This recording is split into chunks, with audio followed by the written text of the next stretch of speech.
In 2018, when Princess Eugenie walked down the aisle, the world collectively held its breath. Not so much for the bride's gown, but for the dazzling tiara, a piece of jewelry no one had ever seen before. For nearly a century, this ornament, the most priceless jewel in Queen Elizabeth II's entire collection, had been considered a myth, a phantom. Experts speculated it had long since been sold off or dismantled for its components. What compelled the royal family to keep such a staggeringly valuable treasure hidden from the world for so long? Today, we'll peel back the layers of rumor to uncover the facts, discovering why this phantom tiara waited so long for its triumphant moment, remaining the British Treasury's ultimate enigma. The year is 1919. A world scarred by the fires of the First World War was slowly shedding its mourning. The era of naive Edwardian opulence, with its delicate lace and shimmering pearls, receded into the past, making way for a bold new century. The air already crackled with the promise of the roaring 20s. And in the arts, a new style was being born, the rigorous, geometric, and dazzling Art Deco. It was in this pivotal era, at the crossroads of old and new worlds, that the decision was made to create the jewel destined to become a legend. The patron was a woman who was, in herself, a phenomenon of her time, Margaret Greville. The illegitimate daughter of a beer magnate and his cook, she had no claim to an aristocratic title by birth. Yet, thanks to her advantageous marriage to Ronald Greville, her father's immense fortune, and an iron will, she didn't just gain entry into London's high society, she came to dominate it. Her salons were the talk of the town, and her friendship was sought by ministers and dukes alike. And her closest confidant was none other than Queen Mary of Teck, consort to King George V. Mrs. Greville collected jewels with the same fervor she collected influential friends. For her, they were potent symbols of status and power. To bring her vision to life, she turned to the very best, the Parisian jewelry house of Boucheron. Established in the mid-19th century, this house was renowned for its audacity, impeccable taste, and mastery of the most intricate and precious materials. Boucheron's jewelers were not mere artisans. They were artists who sensed the zeitgeist and could translate it into platinum and diamonds. It was they who were tasked with crafting something utterly extraordinary for the ambitious socialite. The design was simultaneously an homage to fading fashions and a daring leap into the future. Mrs. Greville desired a tiara shaped like a Russian kokoshnik. This style, introduced to European fashion by Russian empresses, was associated with the absolute, almost mythical splendor of the House of Romanov, which had been swept away by revolution just 1 year prior. But this was no old-fashioned kokoshnik. Boucheron reinterpreted it in the rigorous, almost architectural manner of the nascent Art Deco style. No superfluous swirls or floral garlands, only clean lines, a platinum framework, and the radiant sparkle of the stones. To this day, historians debate the exact occasion for which this tiara was intended. No records of the specific impetus for the commission have survived. Was it a desire to eclipse everyone at the next royal reception, or simply the whim of a woman who could afford absolutely anything? We may never know. But one thing was clear. Margaret Greville wanted more than just a piece of jewelry. She wanted a crown. A crown that would silently proclaim to all that its wearer was the uncrowned queen of London society. And the masters at Boucheron rose to the challenge.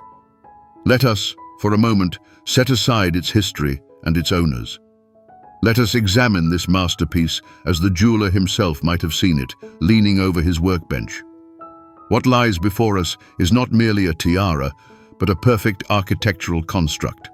The framework, fashioned from platinum, the era's most precious and durable white metal, forms a rigorous yet elegant lattice, evoking a frosty pattern on glass. This is a classic Art Deco technique, geometry elevated to an absolute where every line possesses its own weight and meaning. Boucheron forged not just an ornament, but a true crown, a veritable wall of light intended to frame the wearer's face like a halo. At the heart of this icy platinum web beats a fervent green heart. The central emerald is not merely a stone, it is a geological marvel. Weighing over 93 carats, this gem is comparable in size to a small chicken egg, yet its value could rival the budget of an entire city. Its defining characteristic is the cabochon cut. Jewelers deliberately eschewed hundreds of shimmering facets in favor of a smooth, polished surface. This decision transformed the emerald into a mystical object. It doesn't shout its price with brilliance, but mesmerizes with a deep, tranquil, almost living inner light, as if you're gazing into the depths of an ancient lake.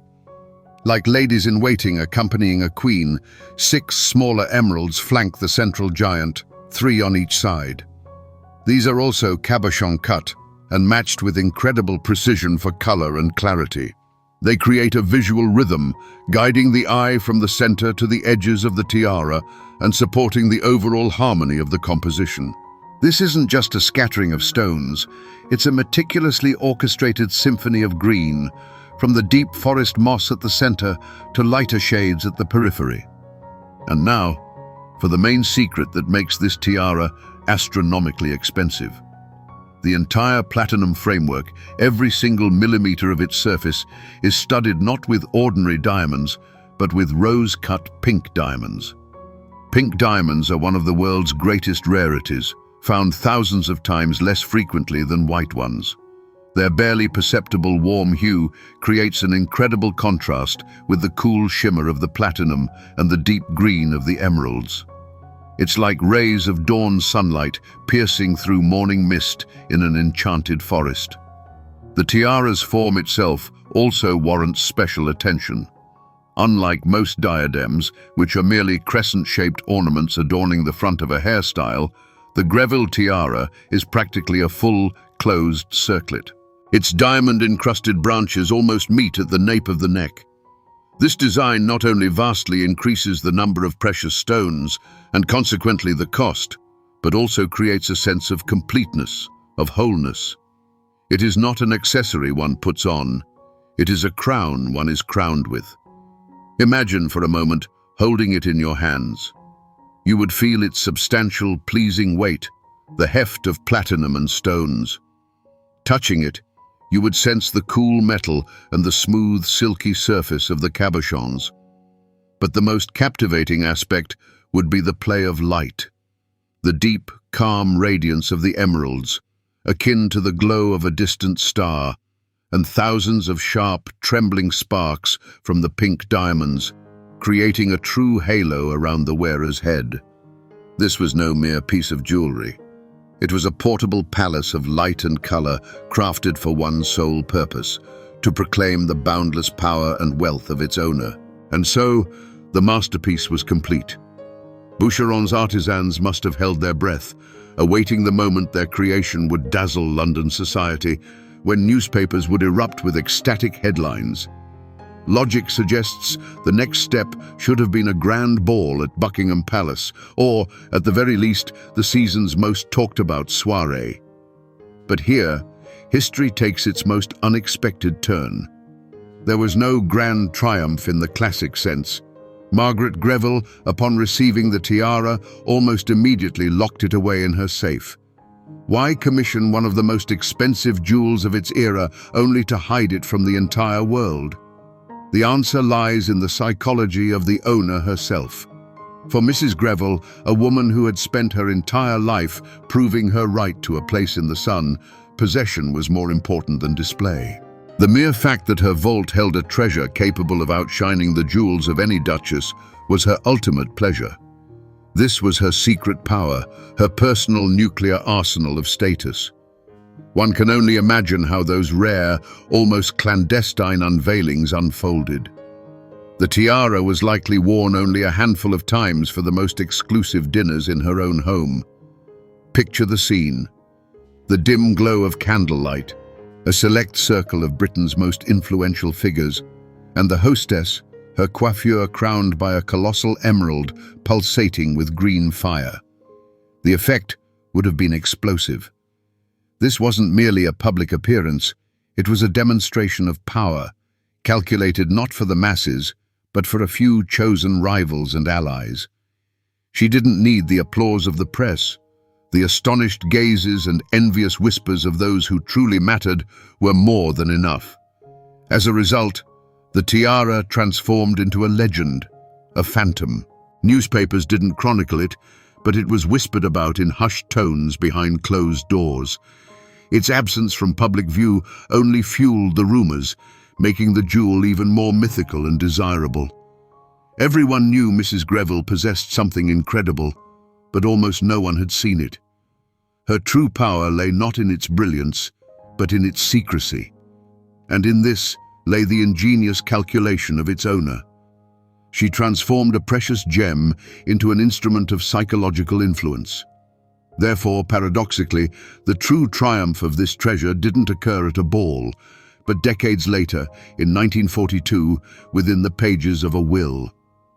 When it was revealed that the mysterious emerald tiara, along with other untold riches, was bequeathed personally to Queen Elizabeth, consort to King George VI, that's when the thunder truly struck. It was her final, loudest, and most elegant gesture. A gesture that forever etched her name, the name of a brewer's and a cook's daughter, into the annals of British monarchy. The enigmatic tiara became her eternal passport to immortality. In 1942, as bombs rained down on London, a jewel box arrived in the royal vaults, a symbol of an unbroken spirit and a future of peace. Margaret Greville's will was not just an act of generosity, but a passing of the torch. The emerald tiara, alongside other treasures, passed into the hands of the woman who was the heart of the nation in its darkest hour, Queen Elizabeth, later known as the Queen Mother. It seemed then that the jewel's moment of glory had arrived. But history had other plans. This period became not a golden age of fame for the tiara, but a golden age of silence. The Queen Mother possessed impeccable yet quite specific taste. She favored tall, airy, lace-like diadems that created a soft, radiant halo around her face. Her favorite was another tiara from the Greville inheritance, the famous honeycomb tiara, light, diamond-encrusted, and open-work. In contrast, the Emerald Kokoshnik appeared to be an alien from another world. Its rigorous, almost severe architectural geometry of the Art Deco style, its dense wall of platinum and stones, contradicted everything the Queen loved. The tiara was too fashion-forward, too audacious, too absolute for her more romantic Edwardian sensibilities. Moreover, this jewel carried no dynastic history of the Windsors. It was a memento of a socialite, not of Queen's past. For the Queen Mother, who valued tradition and continuity above all else, this was an important factor. She wore tiaras that connected her to Queen Alexandra, to Queen Mary, strengthening the threads of monarchical history. The Greville Emerald Tiara was a magnificent but foreign treasure, and so it remained in the vault, awaiting its hour or its mistress. In 1952, following the death of King George VI, the collection passed to his daughter, the young Queen Elizabeth II. Once again, the world held its breath in anticipation. Surely the new monarch, a symbol of a new era, would present this Art Deco marvel to the world. But years passed, and the tiara never appeared in public. Elizabeth II built her own jewelry wardrobe, her working collection, which included more versatile and historically significant pieces for her family. The Girls of Great Britain and Ireland tiara, the Vladimir tiara, and the Kokoshnik tiara of her great-grandmother Alexandra. Much like her mother, the Queen likely found the emerald tiara stylistically challenging. It's not the kind of jewel you can pair with just any outfit. It demands a specific occasion, a distinctive look, and perhaps a particular personality. It dominates rather than complements.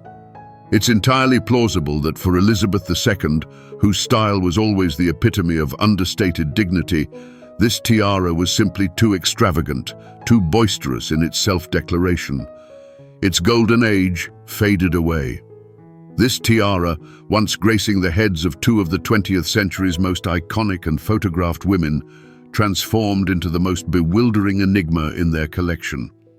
It wasn't a cherished talisman, nor was it imbued with personal memories. Its defining characteristic became its conspicuous absence. It was the sleeping beauty of the royal treasury, its legends swelling with each passing decade of its dormancy. And the longer it slumbered, the more precious and coveted it became. The longer a treasure remains shrouded in shadow, the denser the thicket of rumors that invariably sprout around it. Decades of complete silence elevated the Greville tiara from a mere jewel into an object of the wildest speculation. Its utter and inexplicable absence from public view became fertile ground for legends, each more somber than the last. Aristocratic London and the curious public alike pondered a single question. What exactly was amiss with this emerald diadem? The most exotic, though utterly unsubstantiated whispers spoke of a curse. Grand emeralds, especially those of ancient provenance, often carry a dramatic history in their wake. Tales circulated that the gem brought misfortune to those who wore it unjustly, or that it was entwined with some tragic fate of its prior, unknown owner. Naturally, there was not a single shred of documentary evidence to back these claims, yet in an atmosphere steeped in post-war superstitions and a pervasive fascination with the mystical, such a narrative found eager ears. Far more grounded, and thus far more scandalous, was the theory that the tiara had been secretly sold off. Britons, fiercely protective of a royal collection they view as a national treasure, were deeply alarmed. Whispers in gilded corridors suggested that the Windsors, perhaps in need of funds or simply not appreciating the modernist design, might have dismantled the jewel for its stones or sold it whole to an Arab sheikh or an American billionaire. This would have been an unprecedented scandal, a devastating blow to the monarchy's prestige.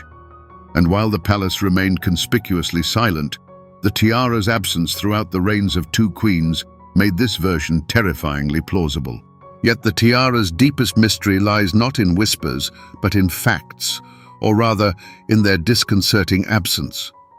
The central question, still unanswered to this day, is this: where did Margaret Greville acquire the nearly 100-carat central emerald?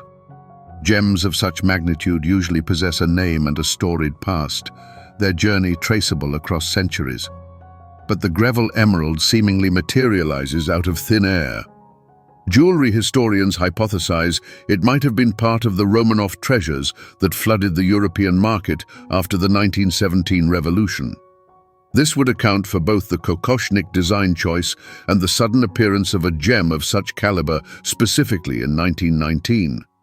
But this remains merely an elegant theory, unconfirmed by a single document. Perhaps Mrs. Greville deliberately obscured its origins, unwilling for history's crimson stain to cast a shadow upon her cherished treasure. Finally, there was also a scandal of taste. For the conservative British court, the tiara was simply too Parisian, too bold, too distinctly modern. It symbolized not the staid aristocracy of old, but the audacious wealth of the Roaring Twenties nouveau riches. For the Queen Mother and Elizabeth II, who meticulously cultivated an image rooted in unwavering tradition, donning such an ornament would have meant making far too audacious a fashion statement. Thus, the tiara became a casualty not of a curse, but of a profound cultural and aesthetic chasm between its original era and that of its new owners. It was simply too flamboyant for a world that prized quiet dignity and understated elegance. September 2022 marked not merely the transition of a monarch, but a tectonic shift in history itself. With the passing of Queen Elizabeth II, an entire epoch concluded, and the world watched with bated breath as she was laid to rest. Yet, behind the spectacle of state ceremonies and national mourning, another process unfolded, quiet and unseen: the transfer of a personal legacy.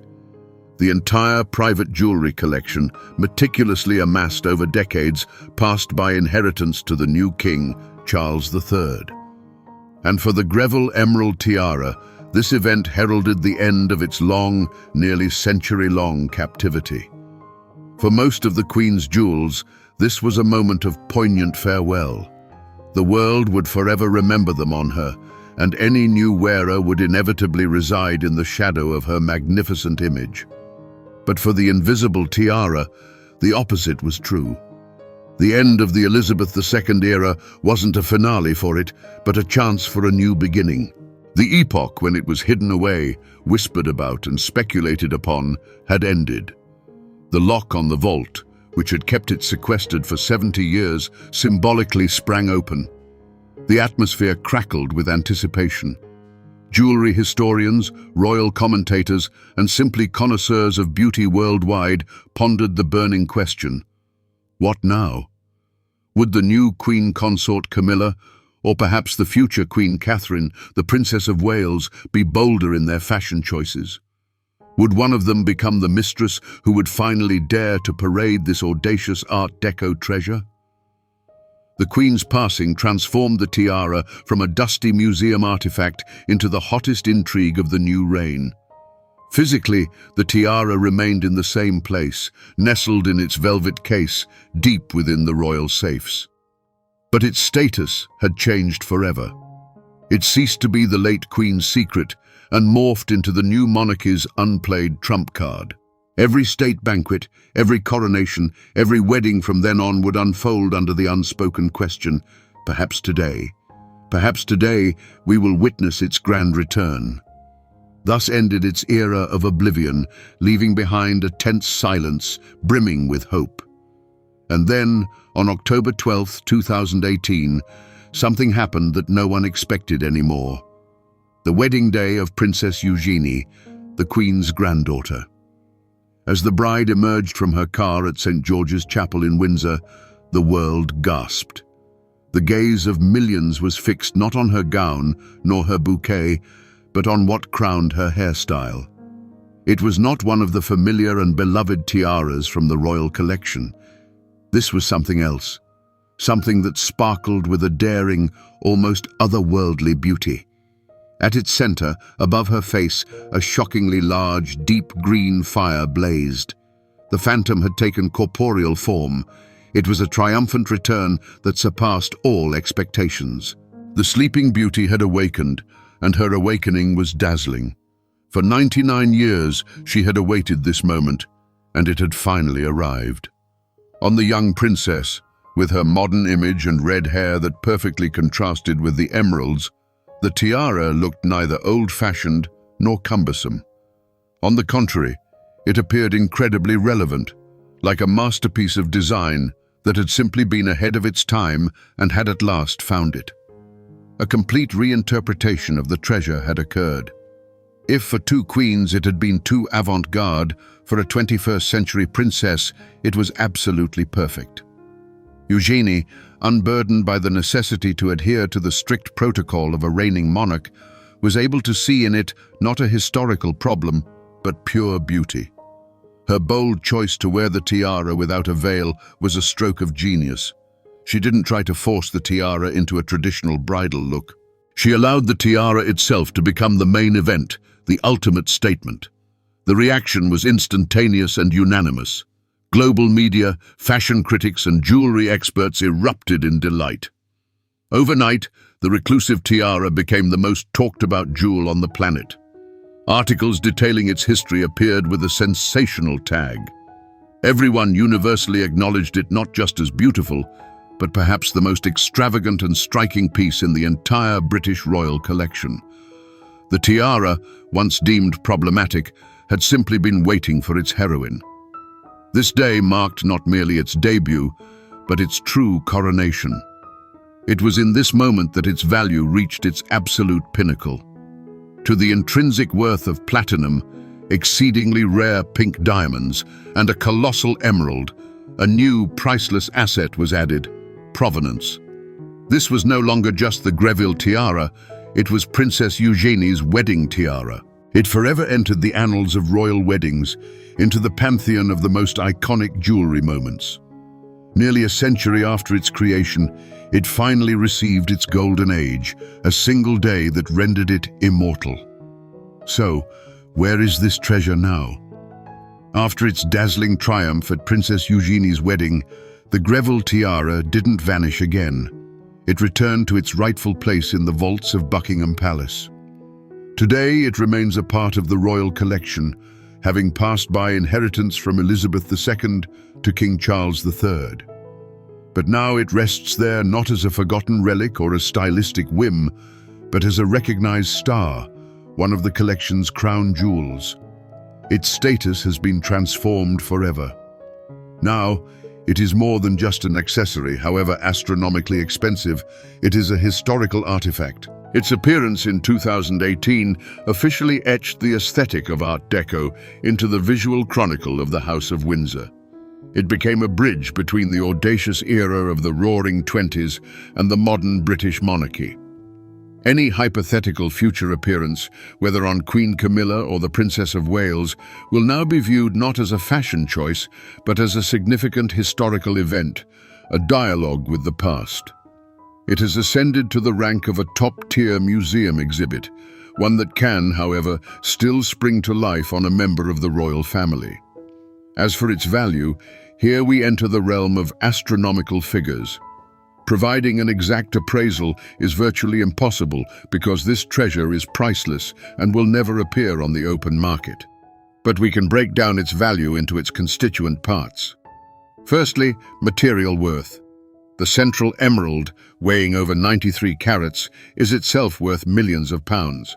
Add to that the platinum and a scattering of the rarest pink diamonds, whose price has multiplied hundreds of times since 1919. Secondly, artistic and brand value. It is a signed work by the esteemed jewelry house Boucheron, crafted during its finest period. And finally, the most crucial multiplier, provenance. Its history of ownership, from the legendary Mrs. Greville to the Queen Mother and Elizabeth II, and of course its triumphant appearance at a royal wedding broadcast worldwide. Each of these points adds another zero to the price. Conservative estimates suggest a figure of £10 million sterling, but if it were hypothetically to hit auction, the final price could easily reach 50 or even 100 million. But this is all theoretical. In practice, the Greville tiara is a national treasure whose worth is measured not in money, but in carats of history. So, we return to the question we posed at the very beginning. Why did the Queen's most valuable treasure remain a phantom for almost a century? The answer, like the tiara itself, proved to be more complex and elegant than any conspiracy theory. There was no curse, no clandestine sale. There was only a drama of taste and time. The Greville tiara was simply too bold, too avant-garde for its era. It was pure, distilled Art Deco, a style of the daring and independent, not of the custodians of centuries-old traditions. For the Queen Mother, and subsequently for Elizabeth II, it was like a brilliant but foreign word in a flawlessly composed speech. Their style was about continuity, about connection to the past, about imperial grandeur. And this emerald diadem spoke the language of Parisian salons and jazz parties. It was simply set aside, like a book one isn't quite ready to understand yet. It wasn't rejected, it was simply waiting for its reader. And it found that reader in Princess Eugenie, who was able to see in it not a challenge to protocol, but a pure work of art. Ultimately, the heart of this story reveals a deeper truth. A magnificent piece of jewelry is never simply the sum of its gemstones and precious metals. It is a true time capsule, a silent witness whose facets reflect entire eras. The Greville tiara itself is the physical embodiment of a socialite's boundless ambition, one who fearlessly shattered every social barrier. It served as a mirror, reflecting the conservative sensibilities of two magnificent queens. And it stands today as a dazzling symbol of a young princess's daring spirit and contemporary vision. She has outlived her creators and her initial owners, and without a doubt, she will surely outlast those who hold her today. She has witnessed the rise and fall of empires, the dawn of new aesthetics, and the quiet demise of old worlds. She is the consummate storyteller, her voice not of words, but of pure, cold light. And gazing upon her, we grasp a profound truth. History isn't solely confined to the pages of books, but is also intricately encoded within the brilliance of diamonds and the profound verdancy of emeralds. For true treasures don't merely hold the intrinsic light of their stones, they cradle the luminescence of human destinies, radiating it across eternity.